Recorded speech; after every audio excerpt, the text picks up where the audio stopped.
Okay, we're here with another Masterverse unboxing, and this is an old one. This is Masters of the Universe Revelation Evil-Lyn. Now, this is one of the first Masterverse figures that came out, excuse me, and it's one of the last of that first wave that I picked up. It's actually the last, I think, of that first wave that I picked up. So I think I had all the other ones. Let's see. Yeah, we had He-Man, Skeletor, Mossman, and Evil-Lyn. And Evil-Lyn was the one that didn't get around to getting until just very recently. So I found an Evil-Lyn at Walmart, and I kind of figured I'd miss my chance to get one at Walmart, but I found one uh, back around March or April, and it was marked down to $10, but it was missing some of the parts. But I went ahead and picked it up because I figured, well, if I find one with all the parts later, I did kind of want to get a second one for custom purposes, so it'll be okay to have a second one. But if I find a second one later on for a good price, I'll go ahead and buy it. And then when I was shopping on Big Bad Toy Store and already buying some stuff that was clearanced out and just looking for anything on there that was cheap that I could use, I saw they had one of these for $10. So I got another one. So I've actually bought two of these. Even though it was the last one I bought, it's the only one I bought multiples of out of that wave. Go figure. So anyway, it's got the typical Masterverse packaging that we're used to from those early figures. There's a portrait of Evil-Lyn on the side wearing her helmet. There's another painting of Evil-Lyn on the back, again wearing her helmet.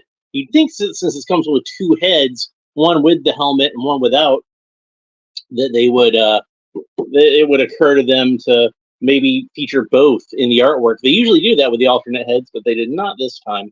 Although I do think this was the first one where it had an alternate head, because none of the other figures in this wave, I believe, had an alternate head. So let's go ahead and open her up. And she's wearing the outfit that she wore in the Revelation cartoon. And for whatever reason, they got a secondary bubble over the top of the interior bubble. And now we can finally get a decent look at the figure and her wand, fill out her staff, whatever you want to call it. There actually are two of these. A lot of it, like with the classics, what they did was they had the one crystal ball, and you could swap it onto a longer staff or a shorter wand. But on this one, they just have like both of each, and it seems to be glued on here, so you can't take it off. It's a really nice translucent purple plastic. Looks really pretty. All right. So other accessories that she has is she has this satchel. Now we'll go ahead and take out the wand since I already mentioned that. And then got some alternate hands. So here is a gripping hand for the right and an open spell casting hand for the left. And then she has two solid fist hands, one for each hand. All right. And then last but not least, we have the alternate head with the long white hair. Now, Evil-Lyn was first shown with her helmet on the Filmation cartoon, and the Mike Young 2000X cartoon also showed her without a helmet. Consistently, she's had white hair. She's always had white hair. Although in the Filmation version, it was like a very short, like a buzz cut almost. And she looked kind of like Annie Lennox when she took off her helmet. Still looks kind of like Annie Lennox. She's got the same sort of facial features. On the Mike Young cartoon, her hair was a little bit longer, a little more sort of punk rock. If it was pink, you'd maybe confuse her with Zorana. It was that kind of haircut. So, but on Revelation, she had this longer hairstyle, and no rubber bands holding her in the package. None of that crap. Maybe I should be grateful for that secondary bubble, because maybe that's what did it. And right out of the package, you can see that she's got a spell casting hand on her right hand and a gripping hand on her left hand. So this hand will be able to hold accessories. we've already seen her holding the wand in the package, so we might as well see her holding the staff. And we can put the satchel over her shoulder. And it looks like to me like it's molded so it's facing forward that way. And there she is with the satchel. I'm not going to bother changing out all these extra hands, but I will go ahead and put the long-haired head on her. This is what she wore for most of the series, I think, if I remember correctly. When she's pretending to not be evil anymore, but then she winds up being evil and then winds up becoming not evil.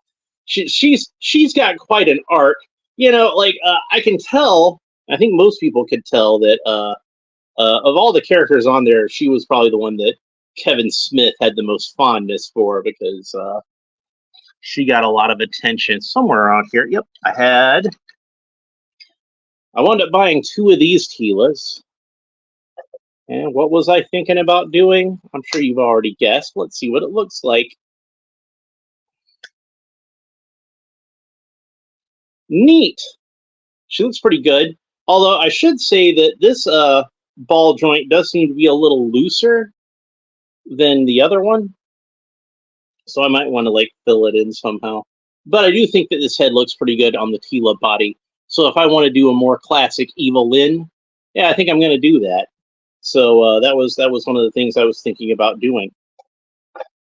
But since I've got 2 of these, I can display one with the helmetless head and one with the helmet on.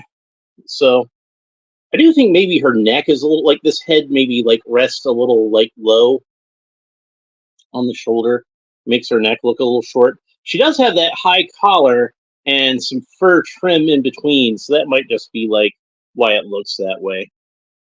But she's got good articulation, so you can get her into a double-handed pose with the staff if you want to. Speaking of articulation, I guess it's time to go over that. So Evil-Lyn can look up about that far and look down about that far, tilt her head kind of quizzically from side to side. Head rotates all the way around. Arms rotate all the way around the shoulders. Arms move up about that far, so good range of motion on the arms. They are a little stiff. She does have a bicep swivel, so the bicep rotates all the way around. She does have double jointed elbows, so that's about the range of motion on her elbows. Wrists rotate all the way around and have a horizontal joint that moves back and forth. So she does have the kind of typical articulation at the underneath the rib cage, like Masterverse figures tend to have. She's got just a simple cut joint at the waist, turns like that. Oh, I noticed this. This is kind of neat. There's a little loop on her belt, so you can hang her wand on it.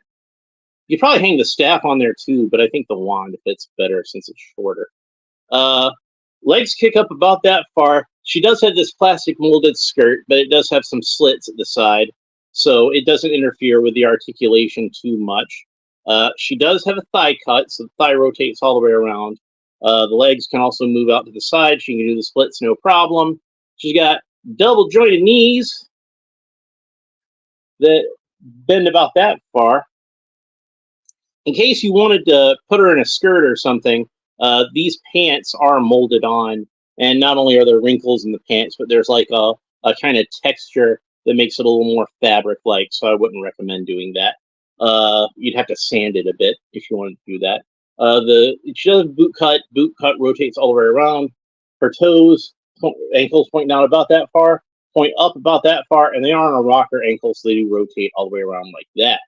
So pretty typical articulation like we've come to expect from a Masterverse figures, which is to say pretty good articulation. It's a decent figure, but I think a lot of people would be, more wanting a classic style Evil-Lyn, which we haven't seen from this line so far, I don't think. But I'm sure we will eventually see a more classic style Evil-Lyn. Now, as far as I know, they have done 3 figures of Evil-Lyn based on the Netflix animated series Master Universe Revelation and Revolution.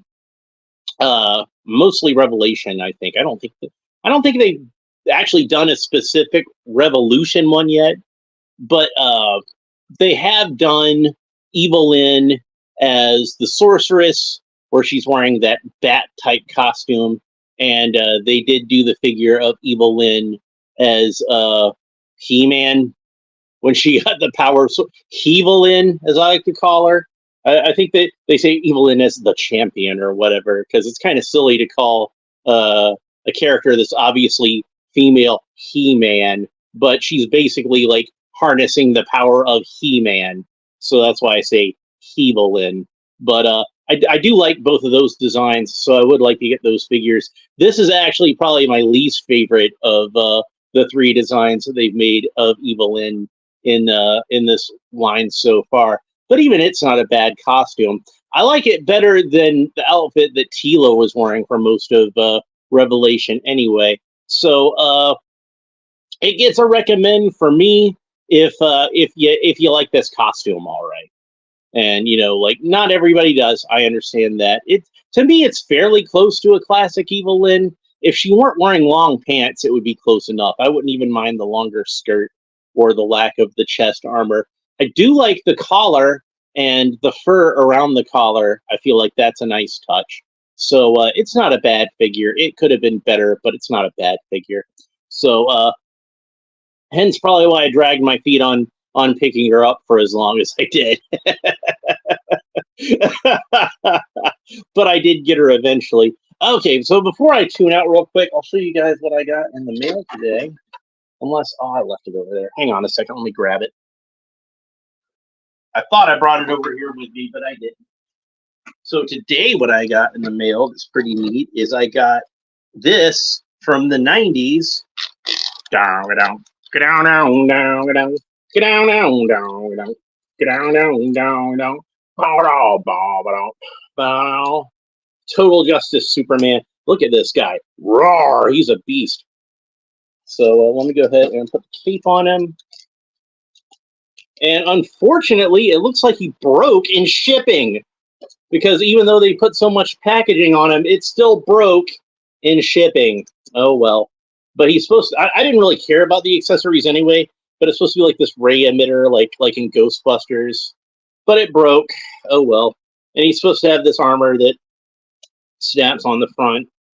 And then you're supposed to kind of hook that over his fist. But like I said, now the ray emitter is broken. So that's too bad. Oh, well, the main reason I got him is just for the figure itself. I don't really care so much about the accessories. Like most of these Total Justice figures, the accessories are kind of goofy and overly 90s. But there he is with the cape. And he's got the mullet. This 90s Superman. So that's pretty cool. Anyway, that's pretty much it for this episode. I hope you enjoyed it. If you did, make sure that you like and subscribe and all the fun YouTube stuff down below. Leave a comment. Let me know what you thought about this Evil-Lyn figure and the character in general. And we will talk to you next time. Bye.